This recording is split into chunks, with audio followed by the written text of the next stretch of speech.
One of the Draper's best investments was in David Lee, the first foreign-born American to take a high-tech company public. When we came over, we have nothing, $600, 20 kilos of clothes. And this society give us opportunity and everything. Even entrepreneur, it sounds very good, but being a spouse is very difficult because most of the time he's traveling or he's not home. I raised my 3 children by myself, and he sometimes don't remember how old they are.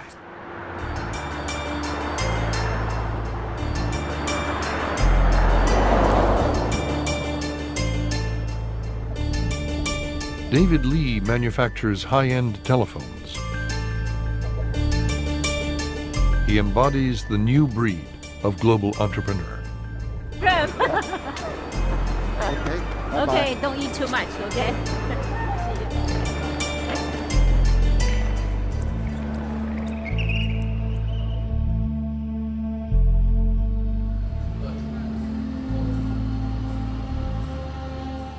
In the early 90s, David Lee returned to his homeland for the first time in over 4 decades. I always afraid to go back to a communist country. I was born in Beijing and actually right in the Tiananmen Square.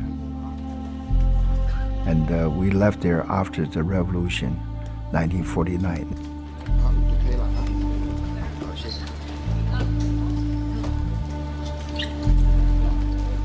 We were very lucky that we were able to leave the country. We were like the boat people and on top of a cargo ship. We left everything, and the only thing is whatever we can carry.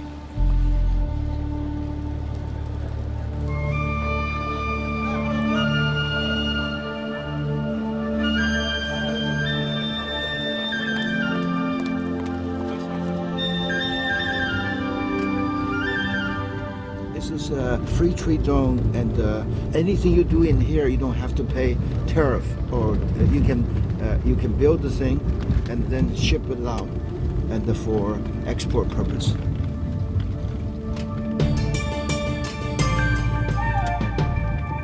David Lee set up a joint venture in a free trade zone near Shanghai.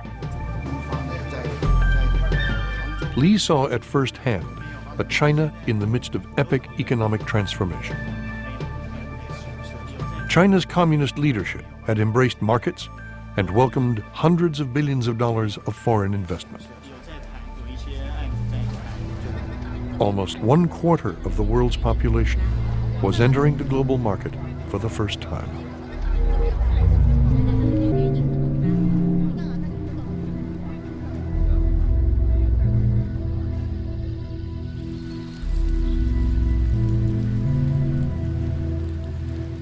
In villages across China and throughout the developing world, people left their rural homes.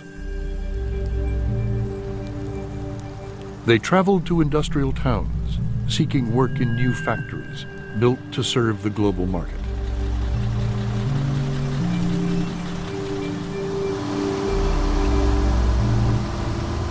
The era of globalization saw the largest wave of human migration in history.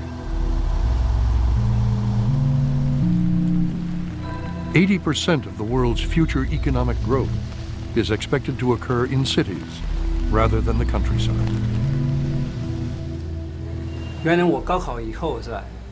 I was a school teacher in the countryside.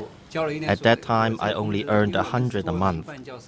My parents are both farmers, so we lived a very poor life. But now I'm earning $3,000 a month. My life is totally different. My child is going to school here near the factory. So we are living a much, much better life now.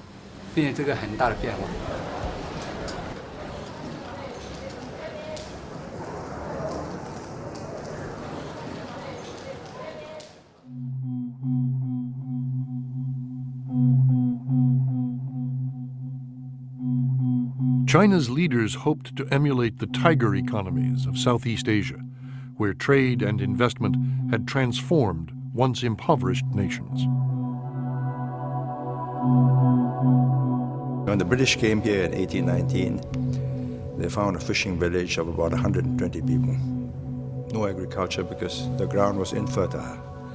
It's when the empires broke up, everybody wanted to do their own trading. And we could easily have just withered on the vine. So we just had to make ourselves relevant to the world, and the countries that make themselves relevant become better off. Those who opt out, they suffer. Since the 1970s, the countries of Southeast Asia had become world-class exporters, shipping everything from cars to computers across the globe. And they called it the Asian economic miracle because the world had not really seen that kind of economic growth, that many people brought out of poverty, that rapid a creation of a middle class so quickly anywhere in the history of the world. By the mid-90s, many Asian economies were growing at the astonishing rate of 10% or more each year. There was a tremendous confidence and hope that this was the Asian century and the place was being transformed, and you just had to put money there and it would grow on trees. I remember the CEO of one major company in about 1995 or so saying, if we're not invested tomorrow in Asia, we're too late. Watch all of Commanding Heights online at pbs.org. This enhanced netcast links to an interactive time map, country reports, economic data, and important full-length interviews about the future world economy. Commanding Heights video set and book are available from WGBH Boston Video. To place an order, please call 1-800-255-9424.